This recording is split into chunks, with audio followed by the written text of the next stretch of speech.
know that this was one of the hallmarks of the Obama legacy. What do you think now that this is being challenged so directly in the president's first speech at the United Nations? Well, Andrea, you raised a really important point, which is, you know, having sat in the hall of the United Nations where the President of the United States delivers an address to gathered world leaders, that's something that I did the last 3 years. What you know that world leaders are looking for in that room is a coherent strategy for taking on the biggest challenges around the globe. And whether that is climate change or refugee problems or rogue nations with nuclear weapons, the world looks to the United States to organize a coherent strategy. And as you pointed out, Andrea, there's a distinct lack of coherence in the strategy that President Trump outlined today. On the one hand, he's suggesting to North Korea that they need to work with the United Nations to denuclearize the Korean peninsula. Then 2 or 3 sentences later, he is trashing and vowing to tear up a deal that the United Nations is implementing to prevent Iran from getting access to a nuclear weapon. So, you know, what this does, Andrea, is it puts the United States at a disadvantage. That part of our leadership in the world and part of the way that we advance our interests is by being able to articulate a strategy that the world then joins us in implementing. And the coherence for that strategy was lacking in today's speech. Well, as a former press secretary, I note that Sarah Sanders was tweeting, Kellyanne Conway were both tweeting that the president had used the phrase radical Islamic terrorist, something that President Obama did not.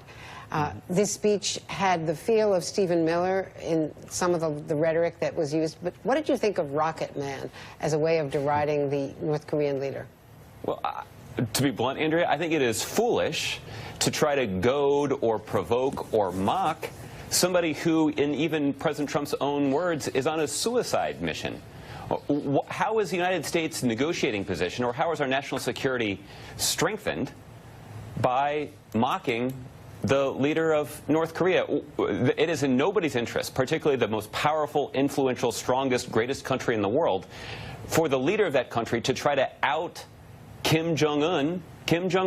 It doesn't make any sense, and it certainly is beneath the United States, and it does not advantage our position in trying to resolve this dispute in a way that protects our own national security and that also protects the national security of our allies in Asia.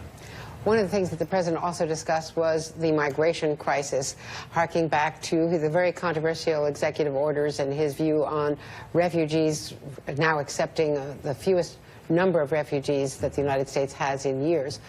This is part of that speech. We have learned that over the long term, uncontrolled migration is deeply unfair to both the sending and the receiving countries. For the sending countries, it reduces domestic pressure to pursue needed political and economic reform and drains them of the human capital necessary to motivate and implement those reforms. For the receiving countries, the substantial costs of uncontrolled migration are borne overwhelmingly by low-income citizens. Josh, your reaction? My reaction, Andrea, is just that there are no facts to substantiate the argument that the president's laying out there. And in fact, there's evidence that has been suppressed, if you believe a New York Times report earlier today. There's evidence that is being suppressed within the Trump administration that actually shows that by allowing refugees into the United States, carefully vetted refugees, the most carefully vetted individuals who enter the United States, when they're vetted, they actually bring more capital in paid taxes at the state, local, and federal level than they do in terms of costs to the United States, to say nothing of the important moral statement that the United States makes when we continue to serve as a beacon of liberty and freedom and safety and tolerance to the rest of the world. We forfeit all of that in the face of evidence, by trying to suppress evidence that doesn't support the kind of argument that President Trump is making, that is only political and that only seeks to play on the anxieties of Americans who are justifiably concerned about